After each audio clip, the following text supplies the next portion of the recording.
जगद्वरेण्यं वन्दे महोदार स्वभावं कृष्णेश्वराज शिवमेकमेव। बोले कृष्णेश्वर भगवान की जय। आए आज हम आप सभी भगवान शिव के द्वादश ज्योतिर्लिंगों में स्थापित भारत के विभिन्न प्रांतों में द्वादश भाव में स्थापित यानी 12वें नंबर के ज्योतिर्लिंग घुष्मेश्वर, घृष्णेश्वर इत्यादि नामेश्वर जिनको हम जानते हैं, उन भगवान भोलेनाथ के हम आप सभी पावन महिमा सुने। इनका भी वर्णन शिव पुराण के कोटि रुद्र संहिता में आता है। भगवान घृष्णेश्वर अथवा इनको घुष्मेश्वर कहा जाता है। बड़ी सुंदर पावन कथा है।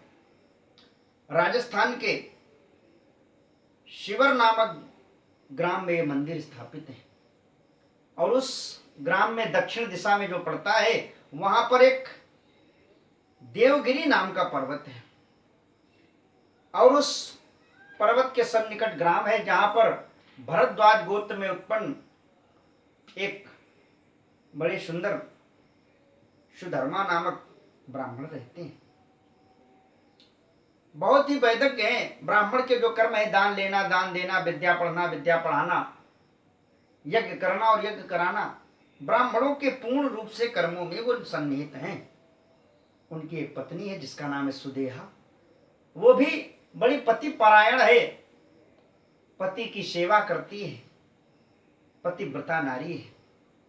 जीवन में सब कुछ है, कोई बात की कमी नहीं, लेकिन एक दुख है। और देखिए, जीवन में व्यक्ति कितना भी धनवान, बलवान, रूपवान, ऐश्वर्यवान, पुत्रवान कुछ भी क्यों न बन जाए, लेकिन कोई न कोई कमी रहती है। क्योंकि यहाँ का मनुष्य अपूर्ण है। पूर्ण कौन है? वो केवल परमपिता परमात्मा है।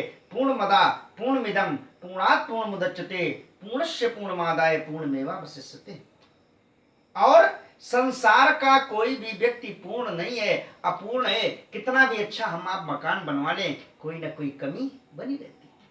कितना भी अच्छा हम आप क्यों ना क्यों सज लें, लेकिन कोई ना कोई कमी बनी रहती। कितने भी हम आप बलवान, धनवान, ऐश्वर्यवान क्यों ना बन जाएं, बड़ा परिवार हो जाए, लेकिन कोई ना कोई कमी बनी रहती।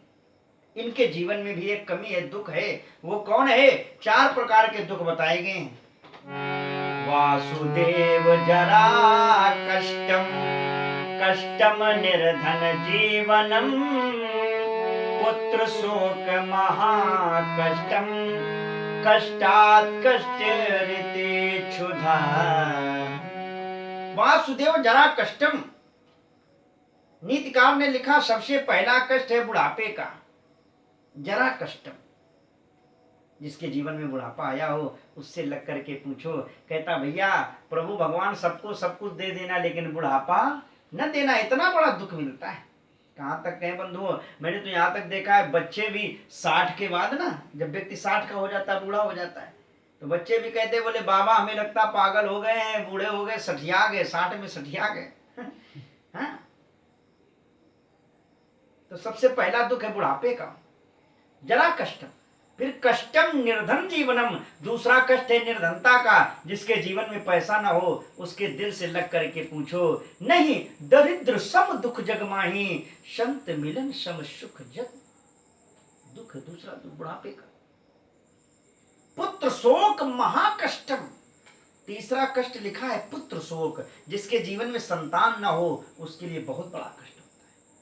कष्टात् कष्टरिति क्षुधा, चौथा कष्ट भूख का है। महाभारत के अंतर्गत मैया गांधारी का प्रसंग आता है। तीसरे नंबर का दुख है पुत्र शोक महाकष्टम। और इन सुधर्मा और सुदेहा के जीवन में सब कुछ है, एक ही कमी, एक ही दुख है। वो क्या? इनके कोई संतान नहीं है। और जिसके कोई संतान नहीं होती ना बंधुओं, मोहल्ले वाले भी ताना मारते हैं कि ये निपुती हैं, सुबह से सुबह इनका मुंह न देखना, कहो दिन खराब हो जाए। एक दिन सुदेहा ने अपने पति के पैर पकड़ लिए, स्वामी मेरा जीवन यूं ही गुजर रहा है, कोई संतान नहीं है, मोहल्ले वाले मेरा मुख तक देखना पसंद नहीं करते हैं, आपका और मेरा, कि हमारा जीवन ऐसे ही गुजर जाए। मैं तो कहती हूं मेरे द्वारा किसी संतान का जन्म नहीं हुआ, आप मेरी छोटी बहन गुस्मा से विवाह कर लो। हो सकता है उसके द्वारा कोई संतान का जन्म हो जाए, आपके वंश की वृद्धि हो जाए, मेरा पातिव्रत धर्म सफल हो जाए। सुधर्मा ने समझाया, देवी नियम कहता है चून की सौत भी बुरी लगती है, माने कोई आटे की भी सौत बनाना नहीं पसंद करता है, और तुम अपनी सौत घर में लाना चाहती हो। वो मौत बुरी लेकिन अच्छी, एक ही बार जो आती है। ए देवी, वो मौत अच्छी है जो कम से कम एक बार ही आती है। वो मौत बुरी लेकिन अच्छी, एक ही बार जो आती है, और वो सौत बुरी लेकिन अच्छी। वो सौत कितनी बुरी होती है, छाती दिन रात जलाती है। वो सौत दिन रात छाती जलाती, माने जीना हराम कर देती है। देवी मैं तो विवाह नहीं करूंगा। सुदेहा ने पैर पकड़ लिए, स्वामी अपने लिए न सही, मेरे न लिए सही, लेकिन कम से कम अपने पूर्वजों के लिए तो सोचो, जो मरने के बाद ऊपर से प्रतीक्षा लगाए होंगे कि मेरे वंश में कोई मुझे जल देने वाला मिलेगा। महाराज इतनी कृपा कर दो, आप विवाह कर लो। इसमें बार बार याचना की तो ब्राह्मण देवता सुधर्मा ने कहा ठीक है मैं विवाह करूंगा, और गुस्मा के साथ विवाह कर लिया।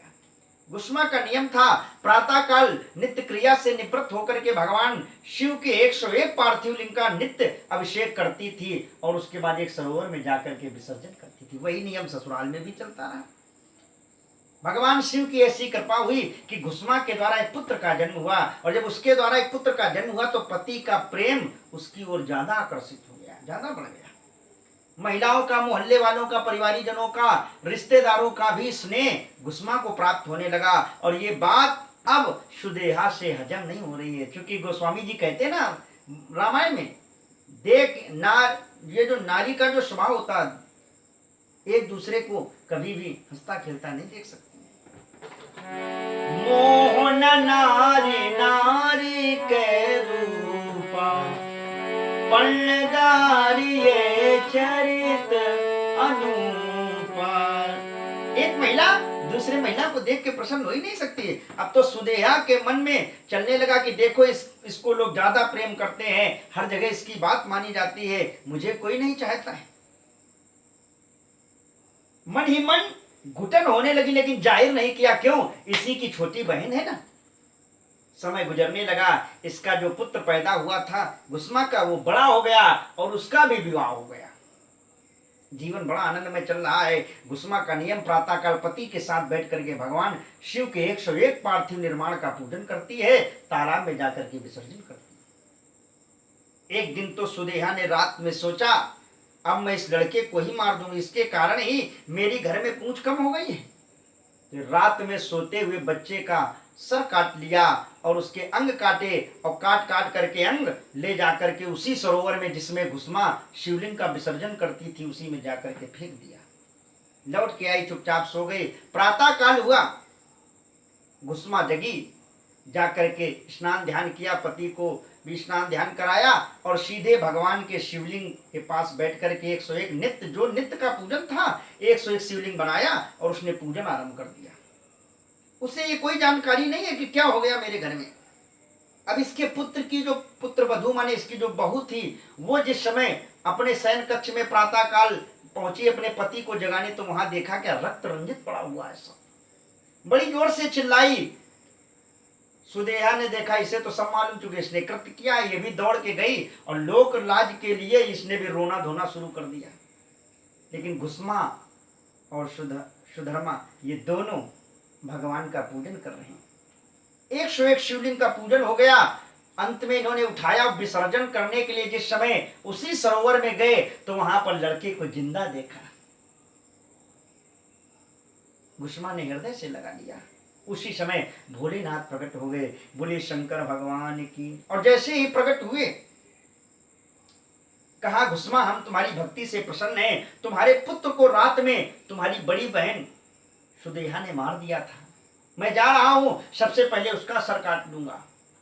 घुसमा ने हाथ जोड़ लिए, नहीं प्रभु, ये शोभा नहीं देता है, वो मेरी बड़ी बहन है, भले ही उससे अपराध हो गया हो, लेकिन आप तो करुणा निधान है, दीन बंधु हैं, इसलिए मेरी बहन के अपराध को क्षमा करो, मेरे ऊपर कृपा करो। भोलेनाथ प्रसन्न हो गए। वाह देवी, तेरे पुत्र को एक तेरी बहन ने मार दिया, और जब उसके ऊपर दुख की बात आई तो तू उसका बचाव कर रही। जाओ, मैं तुम्हारे इस भक्ति से, इस प्रेम से मैं प्रसन्न हूं, मांगो तुम्हें क्या चाहिए।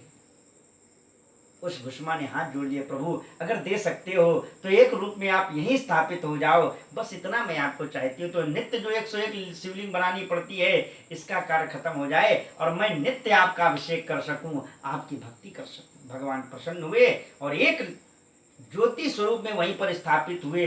घुसमा के द्वारा भगवान आए तो उनका नाम घुसमेश्वर अथवा घृष्णेश्वर हुआ। बोले घृष्णेश्वर भगवान की। आप लोग